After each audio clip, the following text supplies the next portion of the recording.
बच्चों, यहाँ पर हमने रीढ़ की हड्डी इस एकांकी का भाग 1 देखा था। अभी हम रीढ़ की हड्डी इस एकांकी का भाग 2 देखने वाले हैं।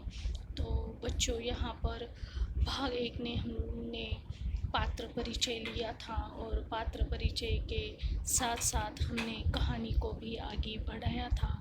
तो यहाँ पर गोपाल प्रसाद अपने बेटे शंकर के साथ यहाँ पर हाजिर हो जाते हैं। राम स्वरूप बड़े शिष्टाचार के साथ उन लोगों का स्वागत करते हैं और यहाँ पर मेहमान मौजूद है और एक दूसरे के साथ बातचीत की जा रही है। तो बच्चों, यहाँ पर हम आगे बढ़ेंगे।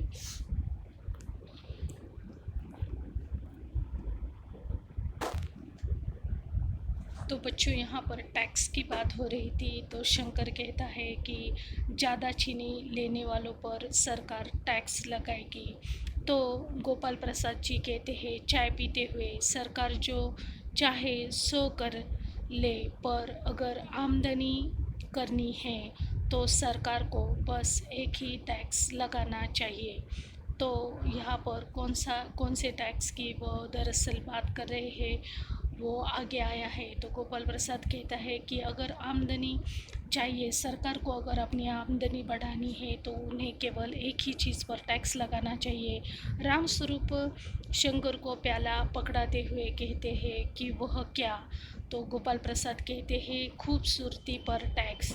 तो यहाँ पर एक अलग ही टैक्स का उदाहरण गोपाल प्रसाद जी देते हैं कि खूबसूरती पर टैक्स लगना चाहिए। राम स्वरूप और शंकर हंस पड़ते हैं। मजाक नहीं साहब, यह ऐसा टैक्स है जनाब कि देने वाले चुप ही नहीं करेंगे। यानी कि इशारा यहाँ पर उमा की तरफ था और पिता की तरफ भी था। यानी कि अगर आपकी लड़की खूबसूरत है तो आप उसमें दहेज ज़रूर देंगे और दहेज देने में कोई भी दिक्कत नहीं है। तो इस प्रकार खूबसूरती पर टैक्स, यानी कि अगर आपकी लड़की सचमुच खूबसूरत है तो आप टैक्स भी देंगे, यानी कि दहेज भी देंगे। कुछ इस तरफ उनका इशारा होता है। राम स्वरूप जी कहते हैं जोर से हंसते हुए, वाह वाह, खूब सोचा आपने। वाकई आजकल खूबसूरती का सवाल भी बेडब हो गया है। हम लोगों के ज़माने में यह कभी उठता भी न था। तश्तरी गोपाल की तरफ बढ़ाते हैं, लीजिए। तो यहाँ पर पहले इतना ज़्यादा खूबसूरती की तरफ देखा भी नहीं जाता था। सर्वसाधारण लड़की होती थी। यहाँ पर कोई जन्म पत्र नहीं, कोई जायज़ा नहीं दिखाया जाता था और यहाँ पर पसंदी हो जाती थी और शादी भी हो जाती थी। लेकिन आजकल खूबसूरती का भी बहुत बड़ा सवाल खड़ा हो उठा है। खूबसूरत लड़की पसंद की जाती है और उसकी शादी जल्दी हो जाती है। तो यहाँ पर तश्तरी, यानी कि यहाँ पर तश्तरी का अर्थ दिया है छोटी थाली। तो छोटी थाली को गोपाल की तरफ राम स्वरूप जी बढ़ाते हैं और उन्हें लेने के लिए कहते हैं, क्योंकि उनकी चाय नाश्ता चालू है। यहाँ पर गोपाल प्रसाद जी कहते हैं, समोसा उठाते हुए, तश्तरी में समोसे दिए गए हैं। तो उस समोसे को उठाते हुए वे कहते हैं, कभी नहीं साहब, कभी नहीं। तो राम स्वरूप जी कहते हैं शंकर की तरफ मुखातिब होकर, आपका क्या ख्याल है शंकर बाबू? तो शंकर कहता है कि किस मामले में? राम स्वरूप जी कहते हैं, यही कि शादी तय करने में खूबसूरती का कितना हिस्सा होना चाहिए। यानी कि तुम किस हद तक खूबसूरती चाहते हो, तुम्हें खूबसूरती पसंद है या बाकी का कुछ। यहाँ पर वे भी छानबीन कर रहे हैं कि ये लोग किस प्रकार की लड़की चाहते हैं, इन्हें केवल खूबसूरती से ही मतलब है या बाकी कुछ। तो गोपाल प्रसाद बीच में ही टांग लड़ाते हैं और कहते हैं, ये दूसरी बात है बाबू राम स्वरूप। मैंने आपसे पहले भी कहा था कि लड़की का खूबसूरत होना निहायत ज़रूरी है और जायज़ा तो मिल ही गया होगा। तो यहाँ पर गोपाल प्रसाद जी है जो खुद पढ़े लिखे हैं और वकील है, लेकिन यहाँ पर देखो उनके विचार प्रस्तुत होते हैं। वे कहते हैं कि हमें तो लड़की बहुत ही खूबसूरत ही होना खूबसूरत चाहिए। ये निहायत ज़रूरी है कि हमें जो बहू चाहिए मुझे वह खूबसूरत होनी चाहिए और उसका जन्म पत्र भी मिलना चाहिए। तो यहाँ पर उन्हें शिक्षा से कोई लेना देना नहीं है, लड़की में क्या गुण है वो उन्हें उसकी उसका कोई लेना देना नहीं है। वास्तविक यहाँ पर रंग रूप आकार से भी ज़्यादा गुण को महत्व देना चाहिए, शिक्षा को भी महत्व देना चाहिए, लेकिन उन्हें केवल ऐसी लड़की चाहिए जो घर संभाले, खूबसूरत हो, सिलाई बुनाई जानती हो और घर का सारा काम वह निपट ले, पेंटिंग वेंटिंग जानती हो। तो इस प्रकार घर के हर काम में वह तरबेज हो, लेकिन खूबसूरत भी हो, लेकिन ज़्यादा पढ़ी लिखी न हो। कहीं यहाँ पर नाक से मोती यहाँ पर ज़्यादा वज़नदार नहीं होनी चाहिए, यानी कि लड़की अगर ज़्यादा पढ़ी लिखी होगी तो शायद ज़्यादा आगे बढ़ जाएगी और उन्हें लड़कियों का इस तरह आगे बढ़ना बिल्कुल पसंद नहीं है। लड़के के आगे अगर अपनी बहू जाए तो वो भी उन्हें पसंद नहीं है, इसलिए वे खूबसूरती पर ज़्यादा जोर डालते हैं। राम स्वरूप जी कहते हैं जी जायचा, यहाँ पर गोपाल प्रसाद कहते हैं कि जायचा जायचा यानी कि जन्म पत्र, जो कुंडली हम देखते हैं, जन्म पत्र देखते हैं। तो राम स्वरूप जी कहते हैं कि जायजे का मिलना क्या मुश्किल बात है, ठाकुर जी के चरणों में रख दिया, बस खुद ब खुद मिला हुआ समझिए। शंकर भी हंसता है मगर गोपाल प्रसाद गंभीर हो जाते हैं। तो यहाँ पर गोपाल प्रसाद अभी भी गंभीर है और वे कहते हैं कि लड़कियों को अधिक पढ़ने की ज़रूरत नहीं है, सिलाई पुराई कर ले बस। यानी कि यहाँ पर बाहर जाने से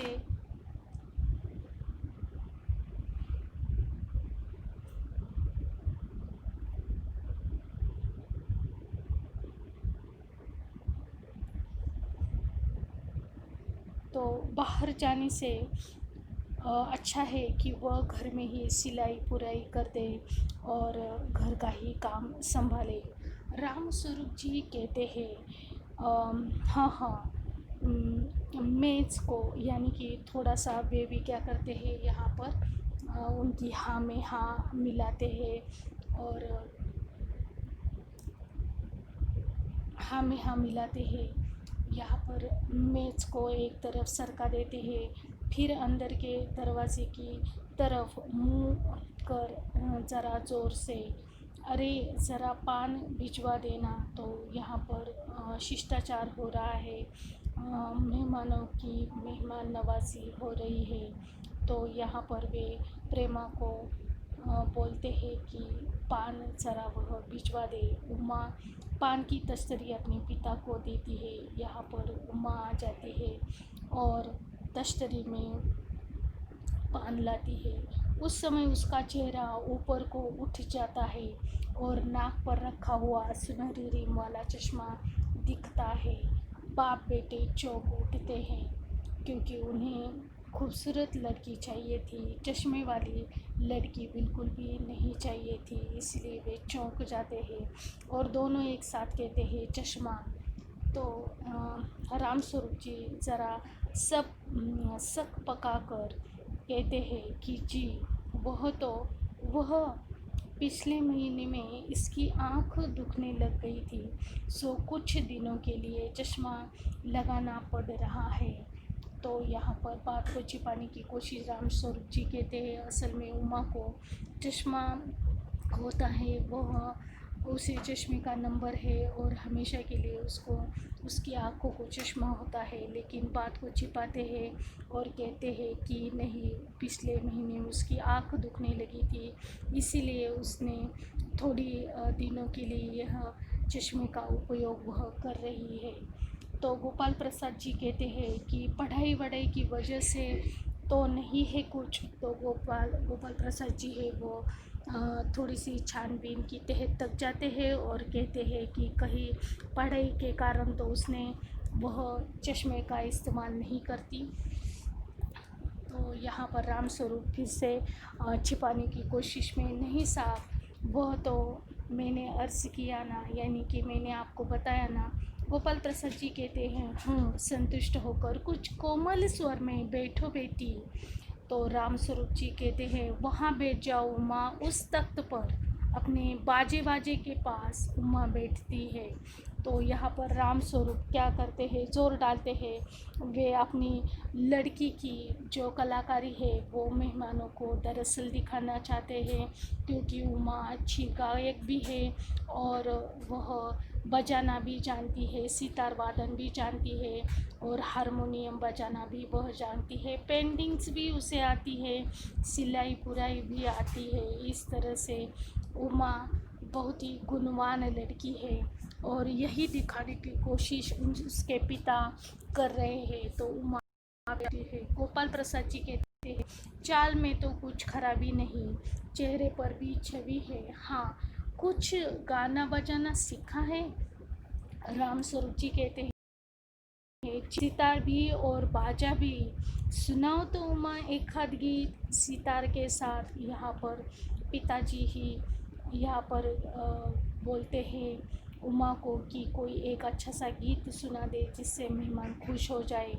उमा सितार पर मीरा का मशहूर भजन जो होता है मेरे तो गिरधर गोपाल गाना शुरू कर देती है। उसकी आंखें शंकर की झेपती सी आँखों से मिल जाती है और वह गाते गाते एक साथ रुक जाती है। और यहाँ पर अभी तक उमा ने शंकर की ओर देखा भी नहीं था, लेकिन गाते गाते उसकी नज़र यहाँ पर शंकर पर पड़ जाती है और गाते गाते ही वह रुक जाती है, क्योंकि जो उमा होती है वह शंकर को बखूबी जानती है, पहचानती है। तो इसीलिए शायद वह रुक गई है। राम स्वरूप कहते हैं क्यों, क्या हुआ, गाने को पूरा करो उमा। गोपाल प्रसाद जी कहते हैं कि नहीं नहीं साहब, काफ़ी है, आपकी लड़की अच्छा गाती है।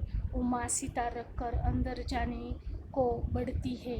गोपाल प्रसाद जी कहते हैं कि अभी ठहरो बेटी। शायद गोपाल प्रसाद जी को और भी कुछ प्रश्न लड़की को पूछने बाकी थे, पूछने वे जा रहे थे।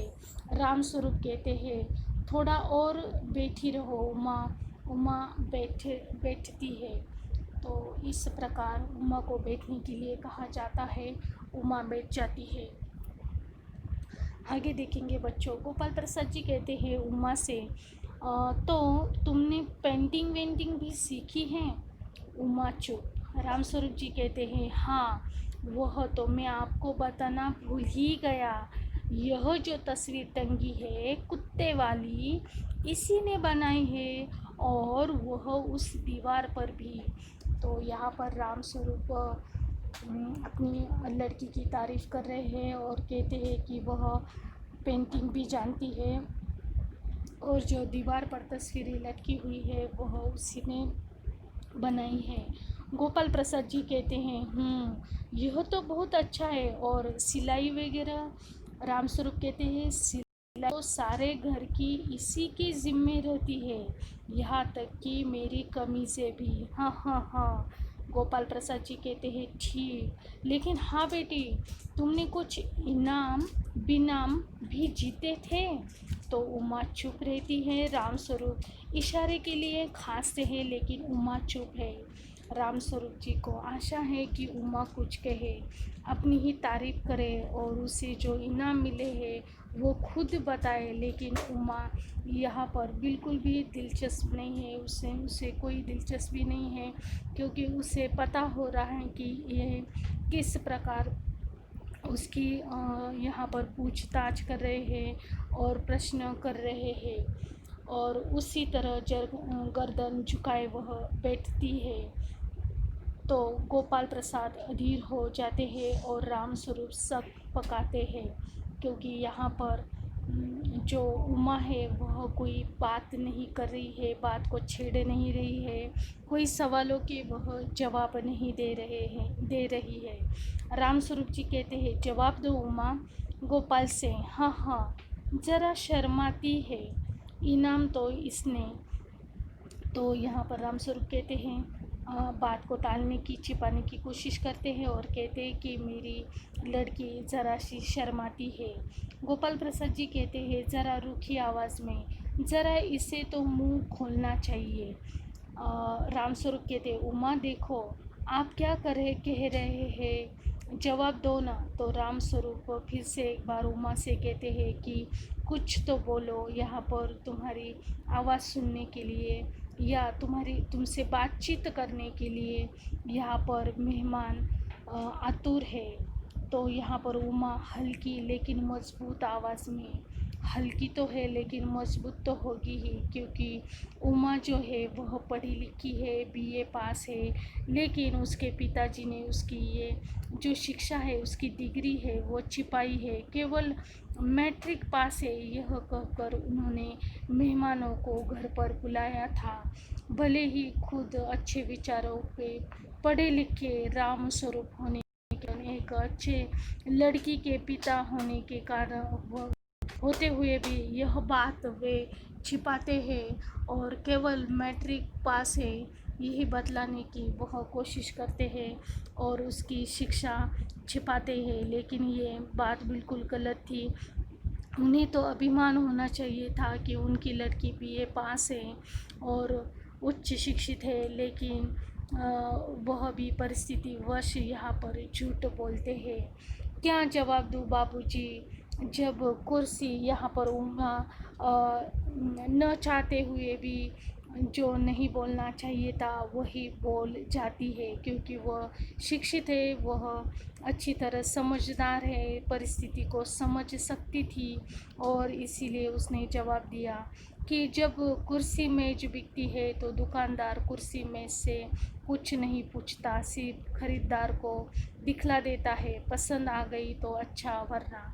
तो यहाँ पर उमा ने बहुत ही सुंदर उदाहरण दिया। उसने कहा कि मेरे हाथ में तो कुछ नहीं है, अभी मेरे पिताजी ने तुम लोगों को मुझे दिखा दिया है, अभी तुम ही बताओ कि मैं तुम्हें पसंद हूँ कि नहीं। इसके लिए वह कुर्सी मेज का उदाहरण देती है और वह कहती है कि अभी तो मुझे पूछा नहीं जाएगा। जिस प्रकार दुकानदार भी कुर्सी मेज से कुछ नहीं पूछता है, वो तो केवल जिसे बेचा जाता है उसी को दिखाता है और वह बेच डालता है, उसी प्रकार शायद मेरा यहाँ पर कोई विचार हो, हाँ हो या ना हो, लेकिन तुम लोगों को अगर पसंद है तो बताओ। इस प्रकार वह बात छेड़ती है जो राम स्वरूप को बहुत ही राम स्वरूप ने गोपाल प्रसाद को बहुत ही खटकती है। राम स्वरूप कहते हैं, चौंक कर खड़े हो जाते हैं और अपनी लड़की को डांटते हुए कहते हैं कि उमा, उमा ये क्या बोल रही है। तो उमा कहती है, अब मुझे कह लेने दीजिए बाबूजी। गोपाल प्रसाद जी कहते हैं, ताव में आकर गुस्सा हो जाते हैं, बाबू राम स्वरूप, आपने मेरी इज्जत उतारने के लिए मुझे यहाँ बुलाया था। तो उमा कहती है तेज़ आवाज़ में, जी हाँ, और हमारी बेइज्जती नहीं होती जो आप इतनी देर से नाप तोल कर रहे हैं। तो यहाँ पर उमा का इस प्रकार जवाब देना गोपाल प्रसाद को बिल्कुल पसंद नहीं आया। उसे तो एक सर्वसाधारण लड़की चाहिए थी, इसीलिए शायद वह ज़्यादा पढ़ी लिखी लड़की नहीं चाहते थे, क्योंकि कहीं उसे मुंह तोड़ जवाब न मिले, तो इसीलिए उन्हें क्रोध आता है। दरअसल उमा की बात सच्ची थी। उमा इतनी अच्छी होकर भी उसका नाप तोल जो किया जा रहा था, उसके चश्मे के बारे में, खूबसूरती के बारे में, हर तरह से वे नाप तोल कर रहे थे, ये बात उमा को बिल्कुल भी पसंद नहीं आई थी। और शंकर कहता है, बाबूजी चलिए। गोपाल प्रसाद जी कहते हैं, क्या तुम कॉलेज में पढ़ी हो। तो जाते जाते गोपाल प्रसाद वह बात पूछ ही लेता है और वह अपने मन में जो शंका थी वो पूछ बैठता है और कहता है कि तू कॉलेज में पढ़ी हो। तो रामस्वरूप चुप हो जाते हैं क्योंकि ये बात उन्होंने छिपाई थी। उमा कहती हैं, जी हाँ, मैं कॉलेज में पढ़ी हूँ, मैंने बीए पास किया है, कोई पाप नहीं किया, कोई चोरी नहीं की और न आपके पुत्र की तरह लड़कियों के हॉस्टल में ताक झांक कर कायरता दिखाई है। मुझे अपनी इज्जत, अपने मान का ख्याल तो है, लेकिन इनसे पूछिए कि ये किस तरह नौकरानी के पैरों में पड़कर अपना मुंह छिपाकर भागे थे। तो यहाँ पर मैंने पहले भी कहा कि उमा शंकर से अच्छी तरह से वाकिफ़ है। उसे पता है कि शंकर जो शिक्षा ले रहा है वो मन लगा कर नहीं ले रहा है, वो तो टाइम पास करता है। और क्या करता है कि जो लड़की का हॉस्टल है वहाँ पर भी वो ताक झांक करता है, लड़कियों पर उसकी नज़र है। यहाँ तक कि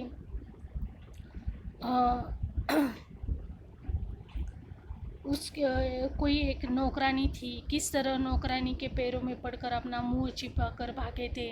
तो शायद ये भी किस्सा उसके साथ हुआ था कि यहाँ पर नौकरानी के साथ भी कोई शायद उसने छेड़खानी की थी और वह मुंह छिपा कर भाग गया था।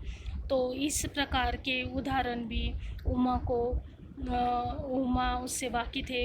उमा को पता था कि शंकर किस तरह का लड़का है। दरअसल शंकर उच्च शिक्षित तो है, लेकिन मन लगाकर पढ़ाई न करने वाला एक बेजिम्मेदार और यहाँ पर अपने लड़कपन से बिल्कुल लड़कपन है उसमें, बिल्कुल भी यहाँ पर समझदार नहीं है और टाइम पास के लिए केवल वह सीख रहा है। और ऐसे लड़के के पिता होकर भी इतनी बारीकी से लड़की की यहाँ पर पूछताछ कर रहे हैं, यही बात उसे खटक गई थी। यानी कि अपने लड़के में तो कुछ भी गुण नहीं है, लेकिन लड़की किस प्रकार चाहिए, उन्हें उनकी कौन कौन सी डिमांड है, यहाँ पर उसे पता चल गया था।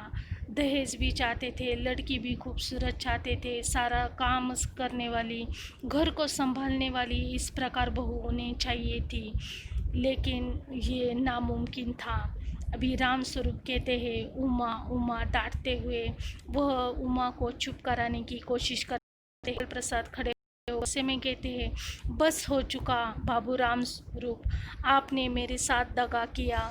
आपकी लड़की बीए पास है और आपने मुझसे कहा था कि सिर्फ मैट्रिक तक पढ़ी है। दरवाजे की ओर बढ़ते हैं, मैट्रिक तक पास है यानी कि केवल 10वीं तक पास है, ऐसा ही लड़की के पिता ने यहाँ पर गोपाल प्रसाद को बताया था और इसी बात का उन्हें गुस्सा आ जाता है। और उमा जाते जाते भी रुकती नहीं है, वह कहती है, जी हाँ जाइए, ज़रूर चले जाइए, लेकिन घर जाकर ज़रा यह पता लगाइएगा कि आपके लाडले बेटे की रीढ़ की हड्डी भी है या नहीं, यानी बैकबोन। और जाते जाते सारे लोग उसे चिढ़ाते थे, सारे लड़के उसे चिढ़ाते थे, ज़रा अपने बेटे का भी हाल देख लो। अगर लड़कियों में छोटी छोटी यहाँ पर बारीकियाँ तुम लोग देख रहे हो और कभी अपने लड़के की तरफ भी देखा है, वो तो बैकबोन है, शंकर की बैकबोन, रीढ़ की हड्डी निकल आती है और यहाँ पर बैठते समय भी यहाँ पर पीठ पर यह बैकबोन साफ साफ दिखाई देता है, ज़रा भी स्टंट नहीं है लड़का। और इस प्रकार का जो लड़का है जिसे बैकबोन कहा जाता है, यानी कि रीढ़ की हड्डी है, वह सीधा नहीं बैठ सकता, बिल्कुल झुका हुआ बैठता है। तो यहाँ पर बाबू गोपाल प्रसाद के चेहरे पर बेबसी का गुस्सा है और उनके लड़के का रुलासापन, दोनों बाहर चले जाते हैं। उमा सहसा चुप हो जाती है। तो यहाँ पर जब असली बात सामने आती है, जब उन्हें परिस्थिति का पता चलता है कि सचमुच हमने लड़की के बारे में हमारी कितनी सारी ख्वाहिशें थी, लेकिन सचमुच हमारा लड़का भी वैसा है कि नहीं। ये तो लोग भूल ही जाते हैं, लेकिन सामने वाले की तरफ बहुत सी उंगलियां रहती है। सब तरह से उन्हें अच्छा चाहिए होता है, भले ही लड़का ज़िम्मेदार हो, कमाने वाला हो या नहीं हो, होशियार हो या नहीं हो, खूबसूरत हो या नहीं हो। यहाँ पर कोई भी बात उनके मायने नहीं रखती। केवल लड़के का पिता होने का उन्हें गर्व होता है।